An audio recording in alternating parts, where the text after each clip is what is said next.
अस्सलाम वालेकुम बच्चों, कैसे हो आप सब। अभी मैं आपको जो है वो क्लास 1 की इंग्लिश की वर्कशीट समझाने जा रही हूँ कि आपने इसको किस तरीके से सॉल्व करना है। ठीक है, तो चलते हैं। सबसे पहले आज हमने सीखना है डेज ऑफ वीक, हफ्ते के दिनों के नाम। तो सबसे पहले तो आपने ये बात याद रखनी है कि हमारे एक वीक में, एक हफ्ते में 7 दिन होते हैं, 7 डेज होते हैं। ठीक है, तो चलें अब हम याद करते हैं 7 डेज। क्वेश्चन है हमारे पास, write down the 7 days of week, हफ्ते के 7 दिनों के नाम लिखने हैं। तो सबसे पहले आता है MON मन, MON, DAY डे, मन day, TUES ट्यूज, TUES ट्यूज, DAY day, Tuesday, WED wet, NES नेस, वेडनेस, DAY day, Wednesday, THURS थर्स, DAY day, Thursday, FRI fry, DAY day, Friday, SA से, TUR सैचर, DAY day, Saturday, SUN सन, DAY day, Sunday. बेटा जब भी आपको कोई ऐसा word मिले जिसके spelling ज़्यादा हों तो आपने क्या करना है, उनके स्पेलिंग्स को आपने डिवाइड करके फिर आपने उसको अच्छे तरीके से याद करना है। इस तरह आपको रीडिंग में भी आसानी होगी, दूसरा आपको वो स्पेलिंग्स भी अच्छे तरीके से याद हो जाएंगी। ठीक है, तो हमारे 7 डेज ऑफ वीक कौन से हैं? Monday, Tuesday, Wednesday, Thursday, Friday, Saturday, Sunday. Okay, next question हमारे पास है, punctuate the following sentences and rewrite them. हमने इनको पंक्चुएट करना है। It is Wednesday today. अब हमारे पास ये सेंटेंस है और इसको हमने पंक्चुएट किस तरीके से करना है। आपको पता है कि जब भी हम कोई सेंटेंस जो है वो स्टार्ट करते हैं, उसका फर्स्ट लेटर क्या होता है? कैपिटल होता है। तो हमने यहाँ पे इट का आई कैपिटल कर दिया, इज़ वेडनेसडे टुडे ये हमने किया, और इसके लास्ट पे हमने क्या लगाया? Full stop. ठीक है, नेक्स्ट हमारे पास है, इट इज़ फ्राइडे टुडे। तो इट का आई हम कैपिटल लिखेंगे, इट इज़ फ्राइडे टुडे, और सेंटेंस के लास्ट पे हम यू लगाएंगे फुल स्टॉप। ठीक है, नेक्स्ट हमारे पास आ जाता है साइंस 1 क्लास का। आज का हमारा टॉपिक है नॉन लिविंग थिंग्स। ठीक है, तो हमारे पास नॉन लिविंग थिंग्स बेटा कौन सी होती हैं? बेजान चीज़ें।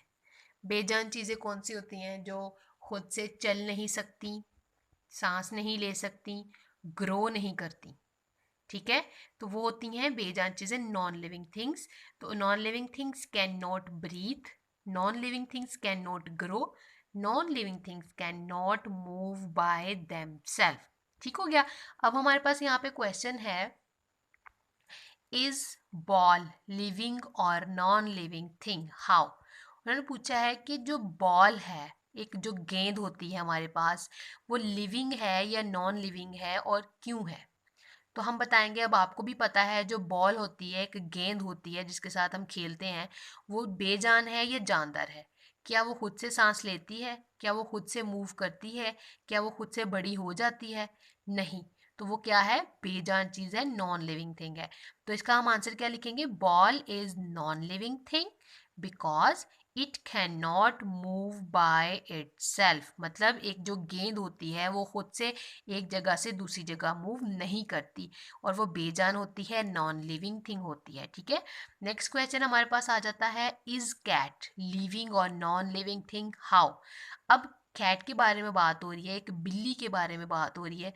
तो अब आपको पता है बिल्ली जो है वो सांस भी लेती है, एक जगह से दूसरी जगह खुद से मूव भी करती है, और पहले वो एक बेबी होती है, फिर आहिस्ता आहिस्ता वो ग्रो करती है, बढ़ती है। ठीक है, तो आपको पता है कि जो लिविंग थिंग्स होती हैं, living things can grow, living things can move by themselves, and living things can breathe.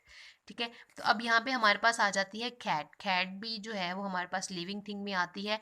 Cat is living thing because it can move by itself. ठीक है, वो खुद से जो है मूव कर सकती है। जी, नेक्स्ट है हमारे पास 1 क्लास की उर्दू। लेसन नेम है हज़रत अबू बकर सिद्दीक रज़ियल्लाहु ताला अन्हो।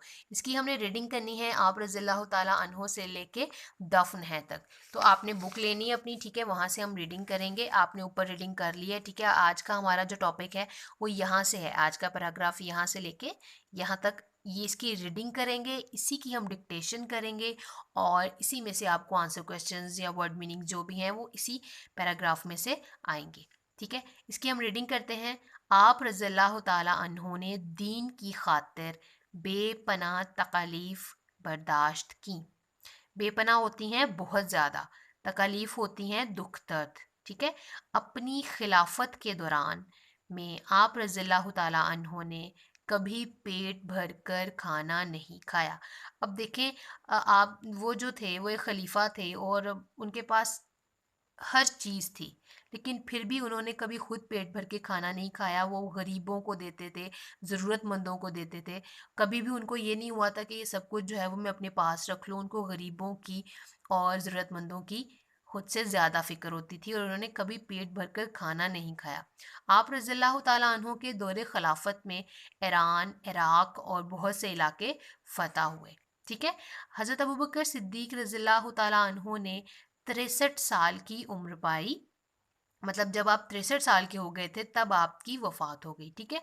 और आप रज़ियल्लाहु ताला अन्हो हज़रत अकरम सल्लल्लाहु अलैहि वसल्लम के पहलू में दफन है। पहलू होता है साथ, मतलब जहाँ पे हज़रत मोहम्मद सल्लल्लाहु अलैहि वसल्लम दफन है उनके साथ ही हज़रत अबू बकर सिद्दीक रज़ियल्लाहु ताला अन्हो जो है वो दफन है, ठीक है। ये आज की हमारी रीडिंग थी और इसमें से जो क्वेश्चन आंसर्स हैं वो भी हम रीड कर लेते हैं। इस पूरे पैराग्राफ में जो मुश्किल अल्फाज थे वो ये हैं: दीन, खातिर, तकालीफ, बर्दाश्त, खिलाफत, दौरान, पेट, इराक, इलाके, फ़तह, 63, पहलू, ठीक है। इनको आपने अच्छे तरीके से याद करना है, ठीक है। इनकी डिक्टेशन याद करनी है। दर्ज झेल अल्फाज की मदद से खाली जगह पूर करें। आप रज़ियल्लाहु ताला अन्हो ने दीन की खातिर बेपनाह डैश बर्दाश्त की, तकालीफ बर्दाश्त की। हज़रत अबू बकर सिद्दीक रज़ियल्लाहु ताला अन्हो ने डैश साल की उम्र में वफ़ात पाई, 63 साल की उम्र में वफ़ात पाई। आप रज़ियल्लाहु ताला अन्हो ने किसकी खातिर बेपनाह तकालीफ बर्दाश्त की? आप रज़ियल्लाहु ताला अन्हो ने दीन की खातिर बेपनाह तकालीफ बर्दाश्त की। हज़रत अबू बकर सिद्दीक रज़ियल्लाहु ताला अन्हो ने कितनी उम्र पाई? हज़रत अबू बकर सिद्दीक रज़ियल्लाहु ताला अन्हो ने 63 साल की उम्र में वफ़ात पाई। या आप इसका आंसर ये भी लिख सकते हो, क्योंकि उन्होंने पूछा है कि उन्होंने कितनी उम्र पाई, तो आप लिख सकते हो हज़रत अबू बकर सिद्दीक रज़ियल्लाहु ताला अन्हो ने 63 साल की उम्र पाई, ठीक है। नेक्स्ट है दुरुस्त पर टिक और गलत पर क्रॉस का निशान लगाएं। आप रज़ियल्लाहु ताला अन्हो के दौरे खिलाफत में ईरान, इराक़ और बहुत से इलाके फ़तह हुए। यस, टिक लगाएंगे यहाँ पे हम। हज़रत अबू बकर सिद्दीक रज़ियल्लाहु ताला अन्हो ने 64 साल की उम्र पाई। क्रॉस हमने अभी पढ़ा, हज़रत अबू बकर सिद्दीक रज़ियल्लाहु ताला अन्हो ने 63 साल की उम्र पाई। अल्फाज के जुमले बनाए। इलाके, बेटा जुमला बनाने का मतलब होता है आपने एक ऐसा जुमला बनाना है जिसमें ये जो हमें यहाँ पे वर्ड दिया जाता है ये वाला इस्तेमाल हो रहा हो, ठीक है। हमने कोई भी ऐसी लाइन, कोई भी ऐसा जुमला बनाना है जिसमें इलाके इस्तेमाल हो रहा हो, तो हम बनाएंगे मेरे इलाके में स्कूल हैं, ठीक है। आगे हमारे पास वर्ड मीनिंग आ जाते हैं। अल्फाज मानी, तकालीफ होती हैं दुख दर्द, पहलू होता है साथ, ठीक है। आगे है जोड़ के तोड़ के जोड़ बनाइए। आपको हरूफ तोड़ के दिए गए हैं, इनको आपने जोड़ के एक आपने इसका लफ्ज बनाना है, ठीक है। खे लाम अलिफला खला फेते फत खिलाफत। बेटा नेक्स्ट है हमारे पास 1 क्लास का मैथ, एडिशन फैक्ट्स, ठीक है। फर्स्ट है हमारे पास look for the 10 then find the total. हमने यहाँ पे हमारे पास 3 नंबर दिए गए हैं, उनको बोला है कि आपने कोई ऐसे 2 नंबर मिलाने हैं जिनको मिलाने से 10 बनता है, ठीक है। हम देखेंगे यहाँ पे 8 में जब हम 3 को ऐड करेंगे तो क्या हमारे पास 10 आंसर आएगा। 8 में हमने 3 ऐड किया, 1 2 3, 8 9 10 11, नो ये तो 11 बन गया, तो ये हम 3 को ऐड नहीं करेंगे। फिर हम इस 2 को ऐड करके देखेंगे, 1 2 8 9 10, तो मतलब 8 में जब हमने 2 को ऐड किया तो हमारे पास आंसर आ गया 10। हम क्या करेंगे, 8 को और 2 को आपस में मैच कर देंगे, 10 बन गया। और 10 के जो भी हमें आंसर मिला, 8 और 2 को मिलाने से 10 मिला। और 10 में हमने ऐड कर देना है 3। 10 में 3 ऐड किया तो 10, 11, 12, 13। तो हमारे पास आंसर क्या आ जाता है, 13। ठीक है, नेक्स्ट क्वेश्चन पे हम आ जाते हैं। यहाँ पे भी इसी तरह उन्होंने बोला है कि आप किसी भी दो रकमों को आपस में, दो नंबरों को आपस में जमा करें कि 10 बन जाए।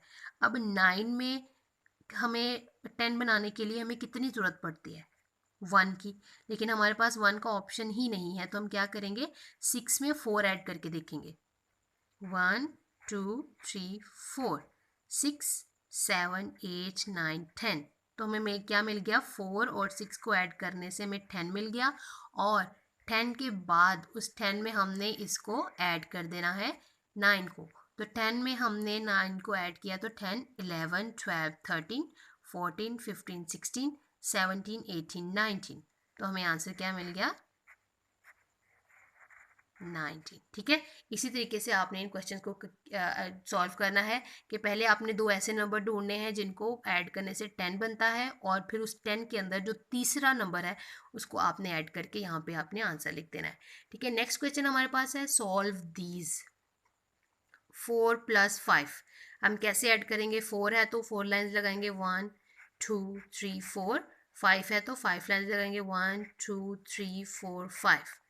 1 2 3 4 5 6 7 8 9। तो हमें आंसर मिल गया 9। इसी तरीके से आपने लाइंस लगा के जो है इन क्वेश्चंस को भी सॉल्व करना है। ये भी उस तरीके से क्वेश्चंस आपने करने हैं। जो अगर आपको छोटी रकम मिलती है तो आप लाइंस लगा लो, और उसके अलावा अगर आपको नहीं है तो आप इन, अगर बड़ी रकम है तो आप क्या करोगे, रफ पेज आपने लेना है, उसके ऊपर जैसे 14 + 5 है तो आप ऊपर लिखोगे 14 + 5।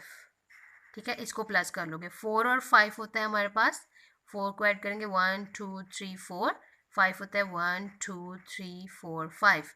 1 2 3 4 5 6 7 8 9। यहाँ पे आ गया 9।